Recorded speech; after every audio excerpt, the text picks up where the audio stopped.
Alright, this video is to give you a basic tutorial on how to create a document, use Google Docs, and also upload that document to Jupiter Ed for the research project. Now you can see here that I have an example student on Jupiter Ed. There's a couple of features on Jupiter Ed that you might find helpful. The first is over here on this side menu bar. Most students, when they get onto Jupiter Ed for the first time, they see the to-do list here on the front. It would normally list all of their classes, but my example student is only in one class, which is grammar and composition. Now, when you click on the side menu here, you see messages where they can reach out to teachers. The classes are listed. The calendar lets them see everything that's been posted for the whole semester. So some really cool features here. The feature that most students and parents don't know exists is actually this materials page. Forgive the police sirens outside. Welcome to Meriden. On this materials page here, when you click on this, you'll actually see a list of different classes on the materials page. Students can then select the class that they are looking for information or helpful handouts for, in this case, grammar and composition. When you click on grammar and composition, you will see a bunch of links already here posted. Each one of these is a link to a Google Doc. You can see here it's indicated link off to the side. All of these are links to things that I have handed out to your student in class or that I will be handing out to students throughout the research project. One of them, right here you've got the research project 9th grade. Clicking on this link will actually open a new tab on your browser and you can see the overview of the research project right there for you to view. Now the other helpful one here is this notes and bibliography style. This is actually a link to an outside resource that we actually use to teach here at Mid-State Christian Academy. Most of you who have done college classes, whether it's medical school or other courses through high school or college, if you've had to write a research paper, you are probably familiar with APA or MLA citation formatting. Here at Mid-State Christian Academy, we follow the Chicago Manual of Style, which is sometimes referred to as Turabian. Basically what this means is as students are finding information from websites and quoting those websites in their research paper, they have to give proper credit. We will be introducing and teaching students how to use footnotes this year, which has the information in the footnote form at the bottom of the paper and then also in the full bibliography form on the references page. So anything that says notes is the footnote formatting. We are probably not going to deal with shortened notes this year, but this is something we will be introducing in 10th grade. And then the bibliography entry is what they're going to be using for the references page. So you can see here they have examples of the book that students would quote from, the author, the title of the book, where it was published, who published it, and what year it was published here at the end.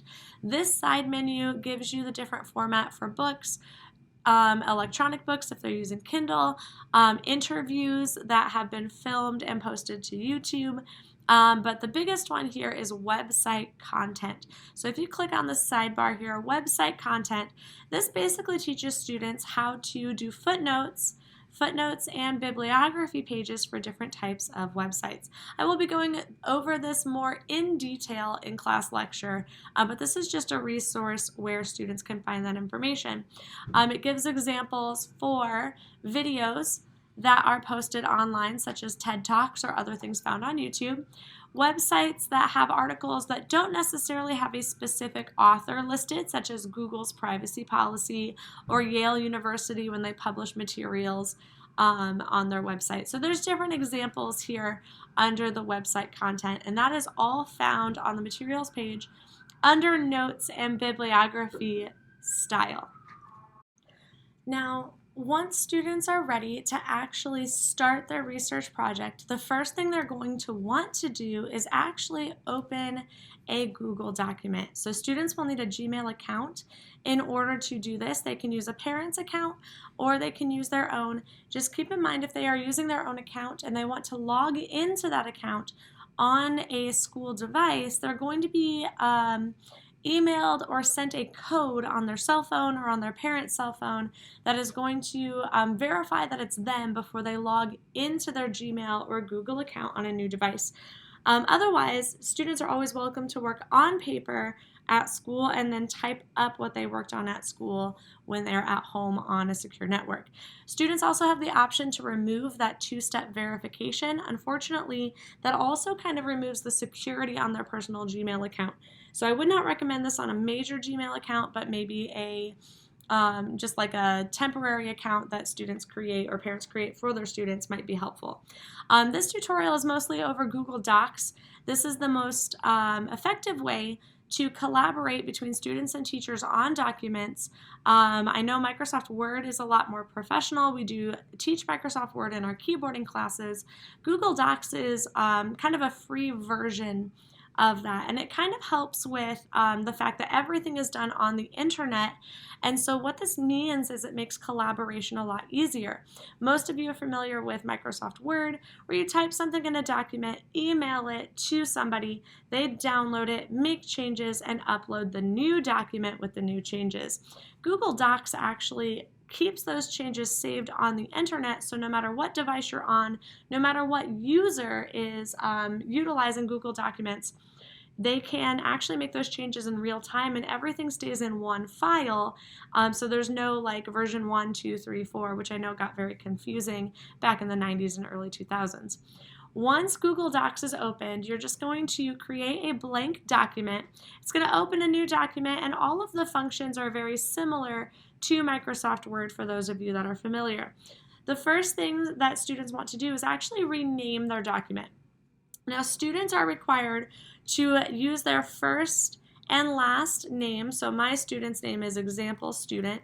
They're required to have their first and last name as part of their title, and that should be the first thing on their title.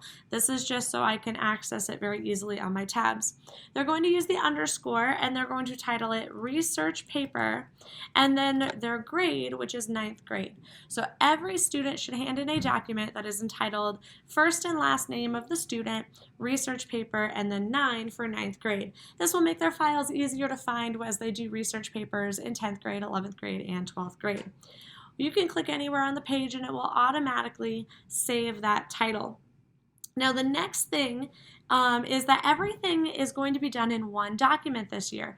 In previous years, students had separate documents for the title and pledge, the actual paper, and then of course the references page or the bibliography. But now students can actually have all of that in one document, and they can have that just all in one place, and it's a lot easier for them to find on their computers. So back on the materials page, one thing that students can do is they can go to this first draft example of the research paper. It's going to open that up in a new tab, and then what they can do is they can copy and paste this entire document by clicking and dragging or hitting Control or Command All, and then copying and pasting it. So they can right click and select copy, or they can use the keyboard shortcut, which is Command or Control C. Now in their actual document, they can then go in and paste that information right there in their paper, and you can see that it has copied and pasted every part of this paper. This allows them to actually edit the example paper. So all of the example papers that are on the materials page here, they are actually view only. So the students can see them, they can copy and paste from there, but they cannot actually edit those documents. The only documents that they are able to edit is their own. But once they paste that information in, they can actually go in and they can edit that information so that it has all of the correct information that they need for their research paper. They can plug in the teacher's name, their own name, their grade, the date that they submit it. That's all available on the title page. The next page, of course, is the pledge page. They will just copy and paste that in. There's no need to sign this pledge until the final draft is submitted toward the end of the school year. So for now, we can just move on from that one. There's also the proper formatting of an outline on our example page. Now they will need to go in and they will need to change this heading to the actual title of their paper. So if they're writing about the moon landing or Area 51, they're writing about public education versus private education and which one is better, they would want to give that title of their outline, they would want to make that the same title that they've actually named their paper here on the title page. And this title is going to be carried throughout. As you can see, when you copy and paste the example that's on the material page into the student document, it also copies and pastes that formatting. So a lot of students have trouble with formatting the outline of their paper, and actually being able to copy and paste this outline in will save them a major step in the formatting of a paper. And then because it's in their own document, they can delete these sentences and they can put their arguments here in the paper. And this is also great for you as the parent because you can see all of the things that we talked about in class, all of the requirements for the outline are right here in the outline as well. So this helps you as the parent to know, like, hey, what did Ms. McEllier say about, like, does your outline have to be a sentence outline? Well, you can actually go onto that materials page and you can see each point of my outline is a complete sentence. And so there's no more confusion between what I say in class versus what your student communicates to you at home, which is a great benefit to Google Docs and to the examples on the materials page. Now for now, we're going to skip that first draft example, but when students are ready, they can come in here, they can delete this paragraph, they can add in their own paragraphing as well. A couple of features that I'm going to just show you here is you can see the example of a footnote at the bottom of the page. We're going to talk later about how to insert those footnotes. That's really simple. But the first thing that students need to do is actually format their paragraphs. So they can just highlight this text, and you can see up here on the top bar, there's the different tabs here. Format is the one that we're going to look for because we need to format our paper so that it has the proper indentation. So what they need to do is go down to Align and Indent under the Format tab, and you can see all of the different things here. Indentation options is the first step. They need to go in and make sure that their paragraphs are 0 inches on the left and 0 inches on the right, that settings are put at first line and 0.5.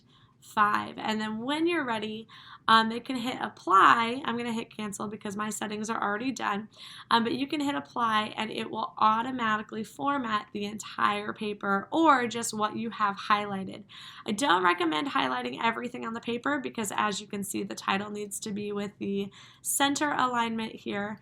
And then obviously if you try to align everything on the outline as paragraph style, then it's going to remove this nice lined up outline feature. So making sure that you are just clicking and dragging over what you want to format.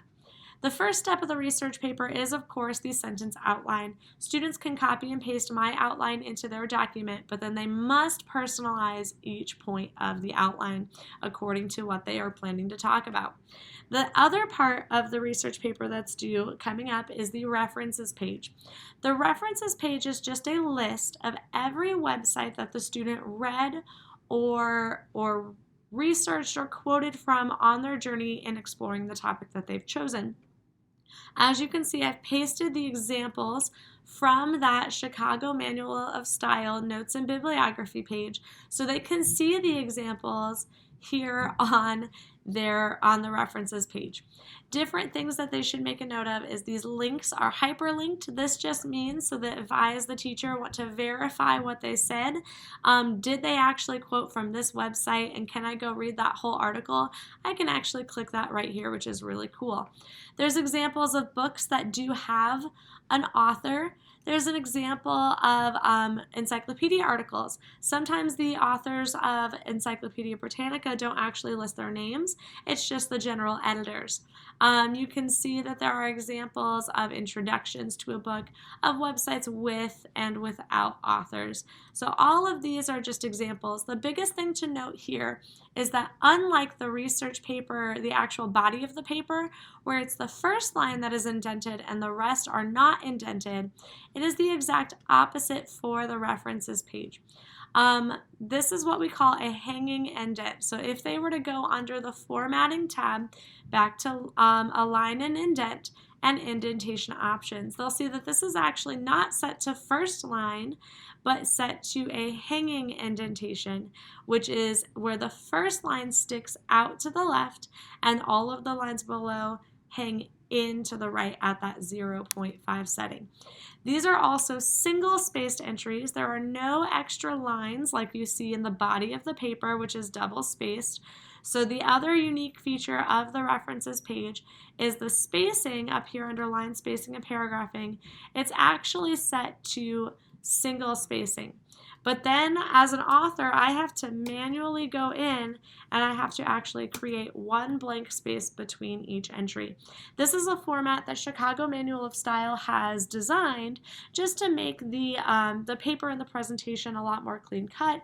It's easier to see that these are in alphabetical order. It is a lot easier for students to alphabetize their paper and their references as well. So this is the general formatting of how to create the research paper document. Once students have created the research paper document, the next step is actually to share that document. Now, this big blue button up here at the top is actually share. On a tablet, it's going to look a little different. Most tablets have like the three like funny dots here at the top on a tablet version in the app of Google Docs, but you're basically looking for share and export. Here on a laptop, it's this lovely big blue button. Now, when I click this button, it's going to bring up this really fun dialog box. Now, right now, the automatic settings are what we call restricted, which is only people with access can open the link. If your student shares this document to me on Jupiter Ed without changing these settings, then I get this really big error code. And this actually prevents me, you can see it on the screen here, this actually prevents me from being able to read or grade the research paper. So they have to go into these settings when they click this big blue button share and it brings this up, they have to go in and they have to change these settings. So they need to change it from restricted to anyone with the link. Now, they can leave it as anyone with the link can view, but that means that I am only able to view this paper. I cannot make any changes. I cannot make any comments, and I need to be able to at least make comments so that I can highlight specific portions of their paper and give them advice on how to change it. But the best setting for your student is to change it to anyone with the link can edit. This means that when they copy this link up here at the top and send it to me as the teacher, I can go in and I can help them with like formatting their outline. Students who are working on a tablet will really struggle with that outline formatting, and I can actually go in on a laptop and I can correct that for them or with them in class, and then they can see those changes on their tablet, and that will prevent them from losing points on the final draft. That will save them a lot of frustration, those that are working on tablets. The other thing this lets me do is I can actually go in and drop comments on the paper. I can kind of help them make some rearrangements here and there, and it makes work days in the classroom a lot easier. This also means if they have questions in the evening at the end of like school, say they're working on their paper for their final draft, and they have a question and they email me, I can actually click on their paper, and while we're both in two separate buildings, I can actually go in and like drop a comment on their paper right there and kind of say, hey, don't forget to do this thing before you hand in your paper tomorrow. And so it just makes collaboration a lot easier. So once you've changed it to anyone with the link to editor, then you hit this button, copy link, and it should bring this little pop-up window, link copied, and then you can hit done. You can also copy this link right up here in the URL, and that will accomplish the same thing. But don't forget to change those settings under share. So now once I am ready to actually share this link, I'm going to actually go back over to Jupiter Ed.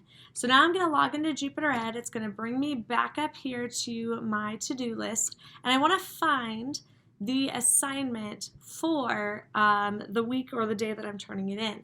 So what I'm going to do is I'm going to click on that assignment references page, and I'm going to click this big button right here that says turn in. Now when I go to turn in this document or this file, it's going to ask me what type of thing I'm turning in.